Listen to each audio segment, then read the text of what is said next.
Hi there. Today I want to talk to you about annual statutory accounts, which every small limited company has to prepare every year, and how useful they actually are to the small business owner. Here's the contents page of a typical set of annual statutory accounts for a small limited company. You'll see the contents page runs to 12 pages. Now, I believe that an expert's job is to try and simplify key information for his or her audience.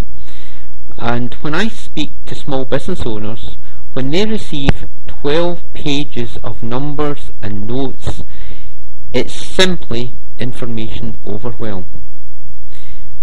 Indeed, once you get into detail of notes, which in this particular example run from page 6 up to page 10, there's further confusion for the small business owner.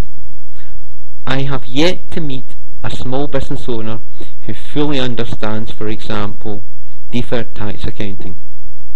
It might seem harsh, but in my view, the annual statutory accounts, in terms of how they help a small business owner control their business and improve profitability, well, it's quite simply the wrong information and too much information and at the wrong time.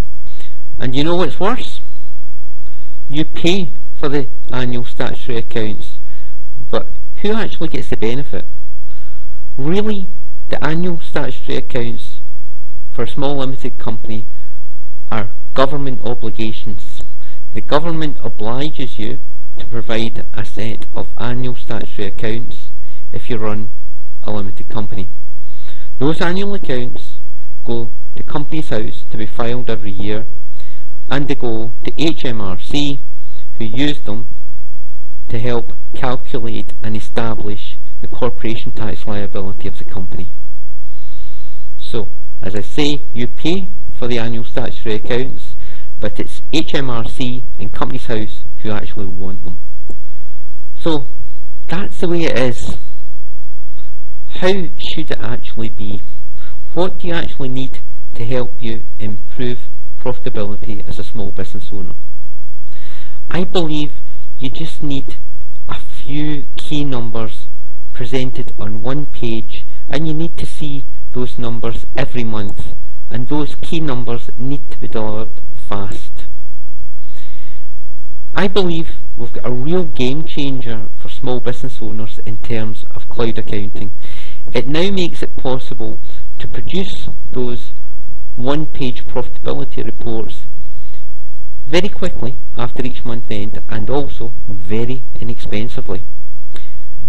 My own particular favourite among the cloud accounting software packages out there is the Xero package. You will see the Xero website address on the slide, and I would strongly recommend you to go to the Xero website and consider carefully if your business couldn't benefit considerably from having Xero in place. So, what does the one-page profitability report look like? Well, my idea of a one-page profitability report has very few numbers on it. We show sales less the cost of sales to produce the gross profit, and from the gross profit we deduct the overheads, which we may break down into some of the larger overheads so that we can see some detail there, and then net profit.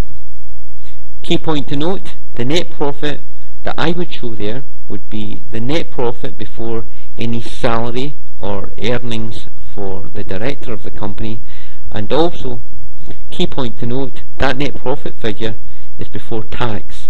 So if business taxation is 20%, the actual amount that is available to the director of the company is 20% less than the net profit figure shown.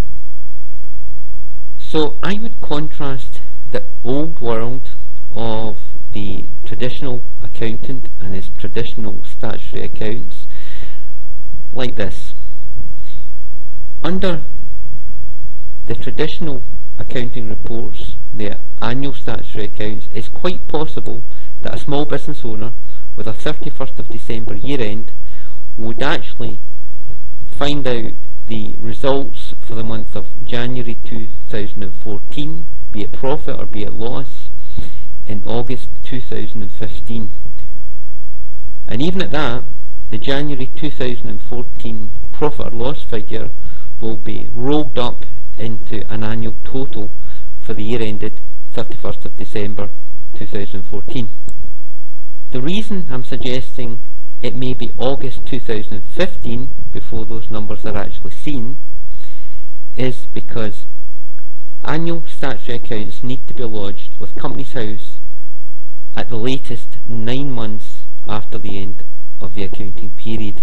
Therefore, it's quite possible that the annual accounts for the year ended 31st December 2014 won't be lodged at Companies House until August-September 2015. Long after the end of the month of January 2014. Far too long to wait to find out if you made a profit or if you made a loss.